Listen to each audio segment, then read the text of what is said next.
Hi hello friends, இது உங்க Arjuna friends study circle. இன்னைக்கு நம்ம என்ன பார்க்க போறோம்னா புவிசார் குறியீடு, அதை பத்தி தான் பார்க்க போறோம்.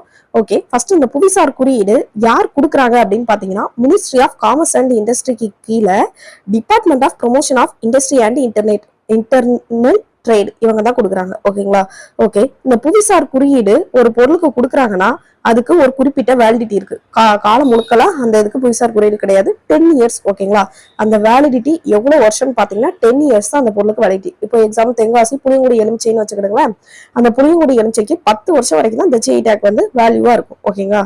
ஓகே, நெக்ஸ்ட் இதுக்கு எப்படி அப்ளை பண்ணணும் அப்படின்னு பாத்தீங்கன்னா, அசோசியேஷன் ஆஃப் ப்ரொடியூசர்ஸ், அதாவது இப்போ ஒரு தனி நபரால அப்ளை பண்ண முடியாது.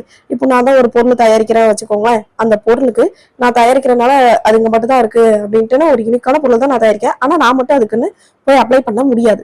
அதுக்குன்னு ஒரு அசோசியேஷன், அது மூலமா அப்ளை பண்ணலாம். ஓகேங்களா? அசோசியேஷன் ஆஃப் ப்ரொடியூசர்ஸ் அவங்க மூலமா அப்ளை பண்ணணும்.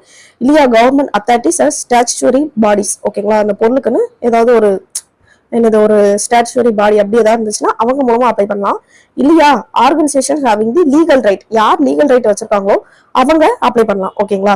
நெக்ஸ்ட் இதுக்கான அப்ளிகேஷன் ஃபீஸ் எவ்வளவுன்னு பாத்தீங்கன்னா, இப்போ ஜென்ரல் கேட்டகரியா இருந்தா 5000 ரூபாய் அப்ளை பண்றதுக்கு. இதுவே ஒரு பழங்குடியினர் ட்ரைபல் பீப்புள் தயாரிக்கிற பொருளுக்குன்னா அப்ளிகேஷன் ஃபீஸ் 1000 ரூபாய் தான். ஓகேங்களா?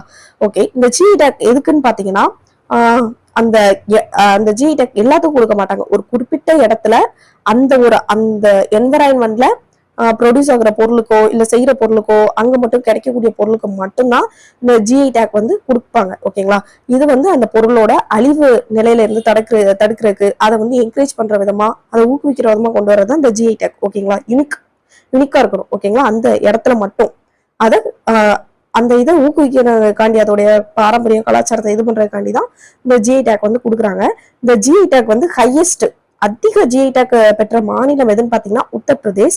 அதுல குறிப்பிட்டு சொல்லணும்னு பாத்தீங்கன்னா வாரணாசி. ஓகேங்களா? இருக்கிறதுல ஹையஸ்ட் இது என்னன்னு பாத்தீங்கன்னா உத்தரப்பிரதேஷ் 77 ப்ராடக்ட்ஸ் கிட்ட. ஓகேங்களா? உத்தரப்பிரதேஷ், வாரணாசி. ஓகேங்களா? உத்தரப்பிரதேஷ்ல எந்த இடத்துல அதிகமா ஜிஐ டேக் இருக்குன்னு பாத்தீங்கன்னா வாரணாசி. ஓகேங்களா? நெக்ஸ்ட் செகண்ட் பிளேஸ்ல யார் இருக்காங்கன்னு பாத்தீங்கன்னா நம்ம தமிழ்நாடு இருக்குது. ஓகேங்களா?